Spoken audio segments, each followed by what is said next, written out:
After last video, I actually have some really good idea of a watercolor painting. I am so eager to paint, but I'm like, I better slow down and do some warm-up, because in reality, I can't paint every day, and sometimes it could be weeks in between my painting sessions. Let me show you what happens when I don't warm up. So these are some failed attempts that I kept as scrap paper. This one, I think I was just trying to do a face, but I think I was trying not to do a pencil outline. It just didn't work out. This one seems okay, although a bit weird and messy. This one is pretty horrible. I don't know what happened to the skin color. And this is one of the cat paintings. So this is what happened when I didn't paint for quite a few weeks and I just jumped right in. Although it's a pretty small painting, I just couldn't control the water very well, completely messed up the layer. So let me not do that again, and today I'm going to do some small paintings just to warm up and try some techniques I'm thinking to use and see if that works out. And why I have the sketchbook here is because after last video where I finished this page, I was trying to start a habit of filling up this sketchbook with ink pens or brush pens, markers, just some other medium other than watercolor to practice my drawing and just to record my idea. Next painting I'm working on, I want to do some scenery, flowers and some fruits and some figures, of course. Like my painting, you just have to have figures. I just really love painting figures. So I'm thinking maybe like if I take this little girl here, it could be a nice little cute scene. And maybe some other ones that I can cut out. They're all connected here because I just think of one thing after another and then it just become a jumble of stuff. I prefer to paint like this, so I'm going to use my easel. I'm going to do a light pencil sketch first. I probably should sharpen my pencil. Alright, here's my pencil sketch. Now I can start painting.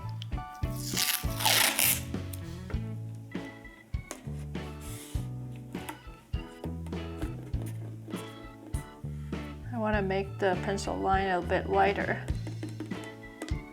So I think I'm just going to use some nature's color like blue, green. My palette is a mess. Let me show you.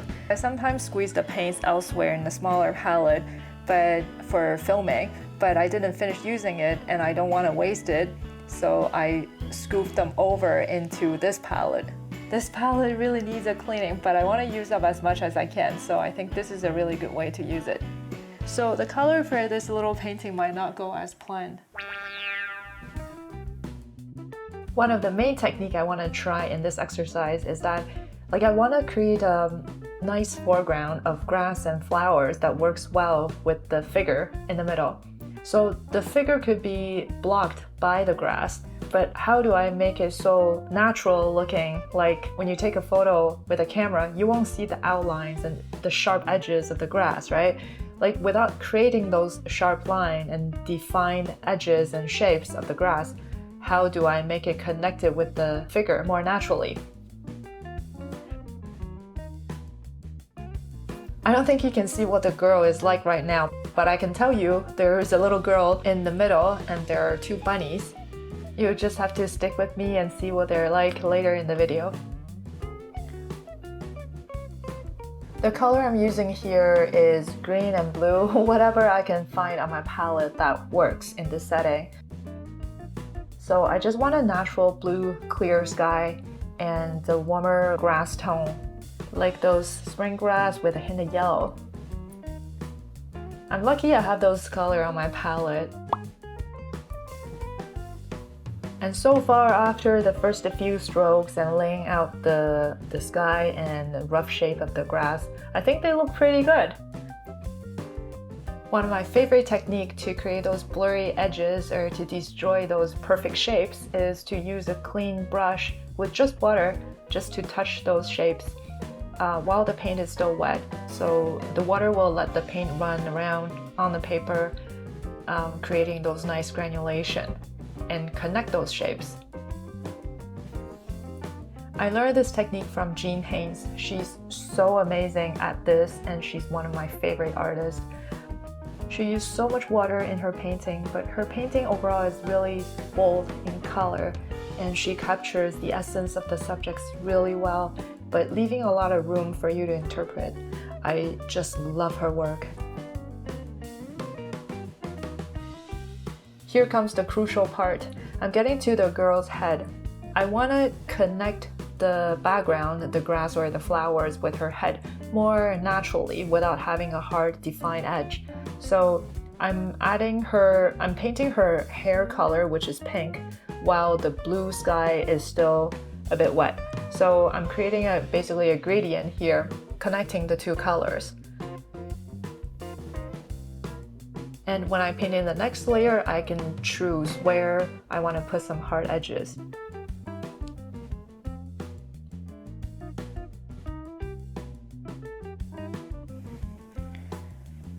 I mixed up some dirt color. That's one color I have a lot on my palette. Just mixing up a whole bunch of colors, and then I get the dirt color.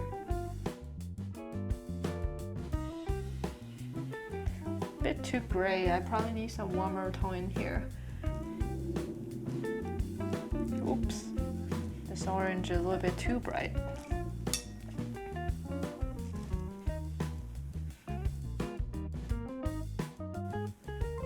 Doing another flower here.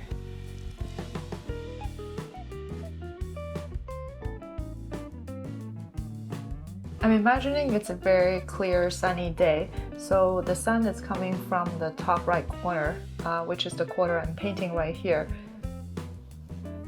So I'm leaving a little bit more white area to create a stronger contrast, like the reflection on the grass or the reflection on the flower, to really show that it's a clear day, have pretty bright sun.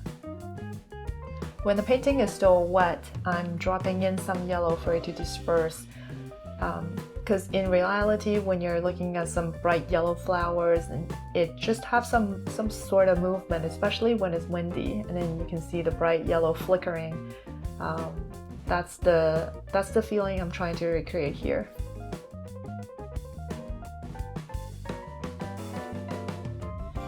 That is pretty much it for the background for the first wash. But it already looks so nice. I love this blue for the clear sky. It's such a perfect color for the sky. And the weather here in Canada this year just sucks.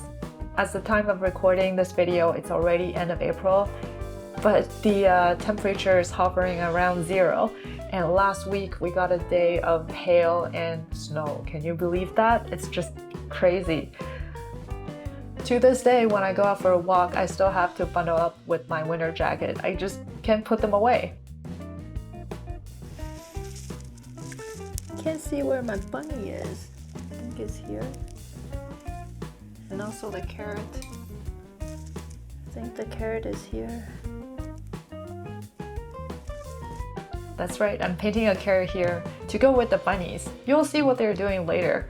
But even for me, it is hard to tell like what's going on here because the pencil line is so fainted, and I have to constantly make the decision on what edges to keep and what not to keep. So I'm going pretty slow here. But why I came up with this idea is that on our walks, we always see this chipmunk. It might be a family of chipmunk. I don't know if it's the same one, but he always appears in some cracks of those huge rocks. So every time I pass by those rocks, I have to just peek in there and hoping that he's there. He's just so cute. Sometimes he's just hiding in the cracks and then peeking his head out, but sometimes it's just nowhere to be found. So I'm always wondering what would it look like from his view, from inside of his house, maybe through the cracks. You always see this big head weirdo trying to peek in. Speaking of this little trail we usually walk on, there's also little bunnies. We haven't seen them since this whole winter, so that's another reason I can't wait for warmer weather. And for the carrot, of course it goes well with the bunnies, but it's also one of my favorite food. I just love eating carrots. There was a period that I ate so much carrots, like bags of carrots, my hands turn so orange. It looks so weird and it doesn't look good in the video. So I try to tone it down, but my hand is still more orange than normal than in the past. So now you know why.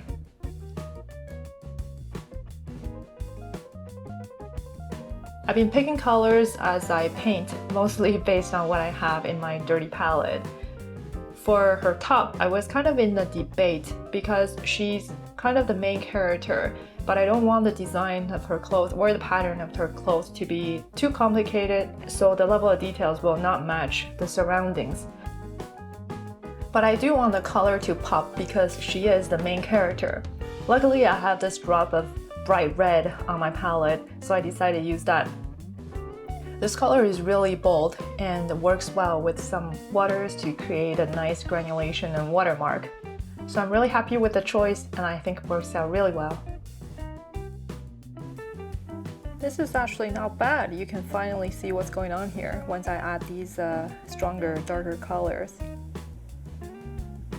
Alright, time to add more details. I'm giving this little girl 4 buns on her head. I think I got influenced by Yotsuba. So Yotsuba is the main character of a slice of life manga. It's written by Kiyohiko Azuma, who also wrote Azuma ga Daioh. So I only recently watched Azuma ga Daioh and I really enjoyed it. It's been already, I don't know, 20 years since it was created, since the anime was created. But I don't know why I got to it so late. But anyway, I enjoyed it, so I looked up what else this author have written. And Yotsuba is the next one he worked on. Although I haven't read the manga yet, Yotsuba looks very cute and memorable and she has green hair. I've been adding quite a bit of details on here. I think I'm about to overdo it. There's definitely enough grass. I think it's becoming a little bit messy and muddy. One bad thing about using whatever leftover paint on the palette is that I don't get strong enough of the fresh paint because it's hard to pick it up. I'll have to use water to melt it. So I think I'm just gonna stop here for the sketch and then I'm going to use some gouache to add some highlights. So I got this box of gouache, but I rarely use it, so they're all pretty full. I'm thinking for this carrots, I'm gonna add some green leaves, but I need to add it on top of the red t-shirt. So I'm gonna use maybe something like this. This might be too bright, maybe a bit of both. And then I'm going to use some white to get some of the petals back and then some highlights on her hair, and I think they'll be done. I always use this little dish for the gouache, especially for the white gouache. For the white one, I've actually been using this poster color. It's not a gouache, but it's opaque. This little plate is gray, so it's very easy to see where the gouache is. Yeah, this green is definitely too vibrant. So I added a little bit of yellow ochre in here. This might work. Let's try this. Actually, let's try it on the paper. Yeah, I think this will work. It's so tiny.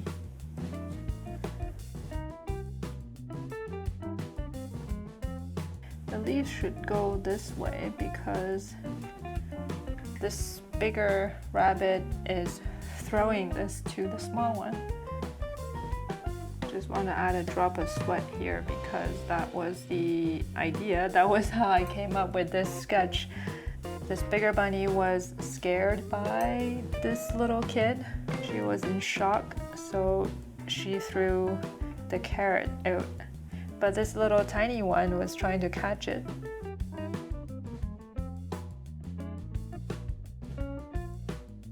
Okay, I think I'm gonna leave it, otherwise it will be too much details.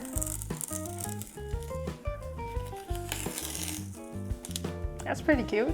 I think I can do more of this type of painting. Let's do one more. Maybe I'll do this one. Trying to tell which side is the front because I forgot to write a B on the back. That's what I usually do when I cut them.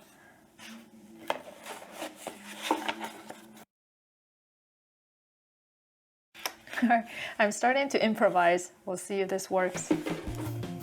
So this is the idea I just thought of. Instead of her having one foot on top of a whole watermelon, I want her to be crushing one watermelon and stepping in the mess, and then maybe the watermelon can flow everywhere. So I was looking at pictures on how watermelon looks when they are being crushed and destroyed. Maybe I'll get some ideas from here. It'll be funny if some perfect pieces are flying. Alright, let's give it a shot, see what happens. Trying to find the right shade of the red. The quinacridone coral seems to be a cute color. Alright, here we go.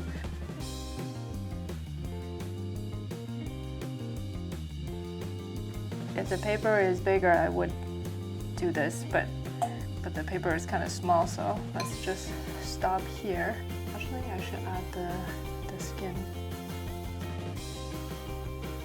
While I'm painting this bright green on this red watermelon flesh, I remember there was an old saying in Chinese, basically saying the combination of red and green is as ugly as dog poop. And it was considered gaudy and doesn't look good, and they shouldn't be used together. But I don't think so. I think it wasn't really old saying, probably no longer being used anymore.